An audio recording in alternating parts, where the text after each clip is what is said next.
I'll be eating. Take your sunglasses off, please. Right.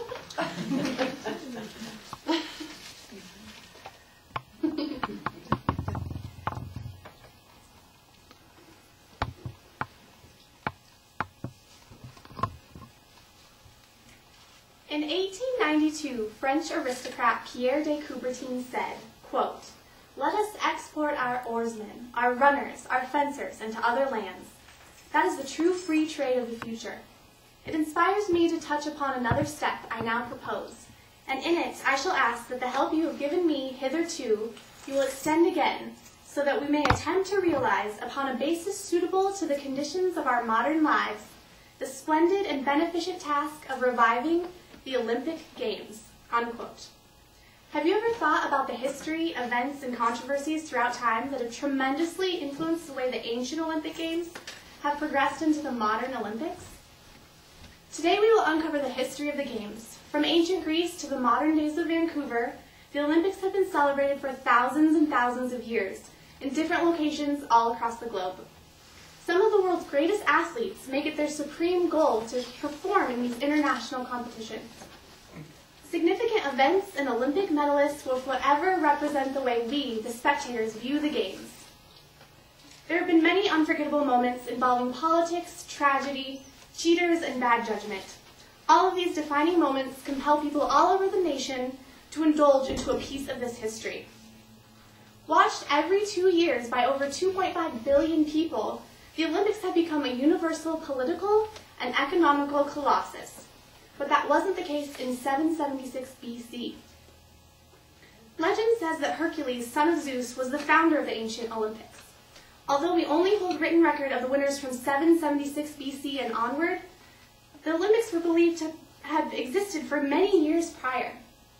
In ancient Greece, 776 BC, a man named Coroebus ran a sole event called the Stade. It's a 210-yard sprint. He became the very first Olympic champion in history. Since then, the Olympics grew and continued to be played every 4 years for nearly 1,200 years. The Games began to include events such as running, wrestling, the pentathlon, horse riding, and chariot races. Victory was of superior importance in these times. Winners were awarded an olive wreath and received the utmost respect from their people. Competitors that were defeated brought disgrace and humiliation upon their state. In 391 AD, Roman Emperor Theodius abolished the Games because of their pagan influences. The Olympics continued to remain prohibited until 1896. Pierre de Coubertin attempted to revive the Games in 1892, but his effort did not inspire much action. Coubertin was fascinated with the study that the impact of exercise, mainly organized sports, and how it affected society. He was persistent with his aspirations. In 1894, he organized a meeting with delegates from 9 different countries. Their interest was aroused, and the delegates voted unanimously for the Olympic Games. Coubertin constructed the International Olympic Committee, or IOC. Preparation began immediately, and Athens was chosen as the location for the revival of the Games. On April 6, 1896, King George I reopened the Olympic Stadium to over 60,000 audience members. The modern Olympics were underway, and they have continued to thrive even through many struggles. The IOC leaders insisted that politics had no place in the Olympic Games, but other representatives look at the matter differently. After the Games of 1912 in Stockholm, Sweden, World War I stopped the 1916 Games from taking place. It wasn't until 1920 before the Olympics were played again. In 1936, the first Olympics held in Berlin, Germany, were used as the Nazi Party as a gigantic propaganda exercise. To deflect judgment of Germany's race regulation, the German team manager selected 2 half-Jews as the national team. However, Jewish athlete Gretel Bergmann, one of the most accomplished high jumpers, was not chosen. Because of World War II, these were the last Olympics until 1948. Controversy arose yet again while preparing for the 1980 Summer Games in Moscow.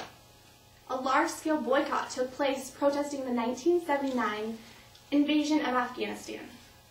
Absent teams included Japan, West Germany, and the large U.S. team. The Olympic Games of 1988 were the last to occur during the Cold War between the world's superpowers. By 1992, the Soviet Union no longer existed. In Atlanta in 1996, the Centennial Park bombing took place. This terrorist attack left 2 dead and 111 people injured. Despite the encounter, the Games continued as scheduled. From the beginning, controversy has accompanied the Olympic Games and sparked political sentiment. Not many Olympic athletes have even won 1 gold medal, although there are some super athletes that have compiled quite a few. Edoardo Mangiardi from Italy has 13 gold medals for fencing. The U.S. swimmer Michael Phelps has been awarded 16 gold medals in his career. And Larissa Latynina of the Soviet Union holds the most Olympic gold medals of all time with a remarkable 18 gold medals for her talents in gymnastics. These individuals have really gone above and beyond to accomplish their biggest goals. Each country sends their greatest athletes to the Games hoping for a victory. Since the beginning of the modern Olympics, each nation has strived to get their hands on Olympic medals. Team Soviet Union has accumulated 194 medals since 1896, putting them in 3rd place for the entire world. Team USA has earned a whopping 216 medals, of which 78 are gold. And in 1st place, with the largest amount of medals for their nation, Team Norway with 280 Olympic medals, 98 gold, 98 silver, and 84 bronze. Throughout the Games, we have heard about athletes' success and about their failures. In St. Louis, 1904, U.S. gymnast George Iser won 2 gold medals, a silver and a bronze, with a wooden leg. In World War II interrupted Fanny Blinker-Cohen's Olympic career, but she came back as a 30-year-old mother to win 4 gold medals in London, 1948, in long jump, high jump, and the hurdles. In Seoul, 1988, vivid and unforgettable Ben Johnson shocked the world when he stormed gold in the 100-meter dash. With a world record time of 9.79 seconds, he celebrated his victory. 2 days later, he tested positive for steroids and was stripped of his medal. These memorable medalists have never ceased to entertain the billions of viewers. The Olympic Games have yet to disappoint.